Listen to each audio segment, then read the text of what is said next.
I worked at Swedish television, the news department, and that's about the same thing as BBC. It's the major station in Sweden, and it's public service. And I worked there as a news reporter, as a head of news, and I also worked as a probation officer, which is about probation officer, where you, as a private person outside the walls, taking care of the heavy prisoners.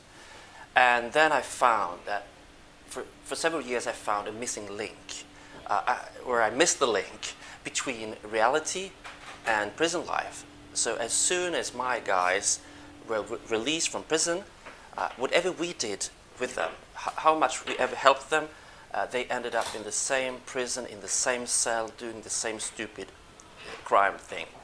And so suddenly, 1997, I heard about an organization called themselves Crisis, Criminals Return into Society, formed by 11 former criminals or drug addicts, or both.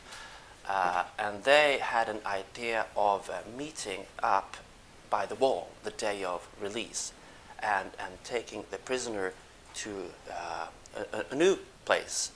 Not the old guys, the new guys knowing what it was all about, but now being honest. And then I thought, this must be documented, so I wanted to produce a documentary, and I phoned them up, and he answered the phone.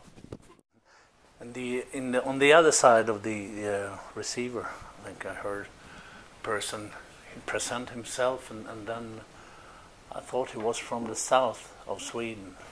But he is not. But I thought, sounds like a hillbilly, or more like that. But he asked if he could follow us with a camera for almost 1 year, I think.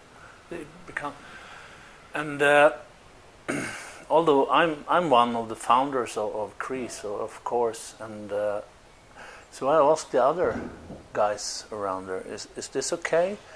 Because if you, with this background, there are people with my background, or the background in CREASE, are extremely suspicious against journalists. But I say, this guy sounds, yeah, I think we can rely on him, trust him. And so we allowed him to follow us, and it becomes a film, a movie called Lock 'Em Up, for I think 50 minutes, almost 1 hour, I think. And it was broadcast in a lot of countries, Great Britain and France and Germany, and they looked at, and it was about us, and that's the way we met each other. But then, after Anders had made this film about us, the most common thing is that the journalist and the victim says bye-bye. But we didn't. We continued to meet each other for once a month and talk about our common interests, which were,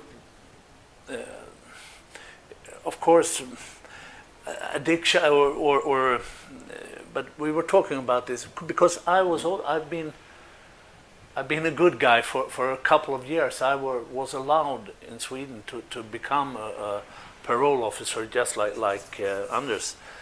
Yeah, and we were talking about that. We were talking about the prison system in Sweden, and we had the same interests, and that's the way it started up. So from the first, we were talking about, we have a couple of interests in there's a couple of issues which we say, okay, let's make a TV program about this. But then Anders said, I think it's better to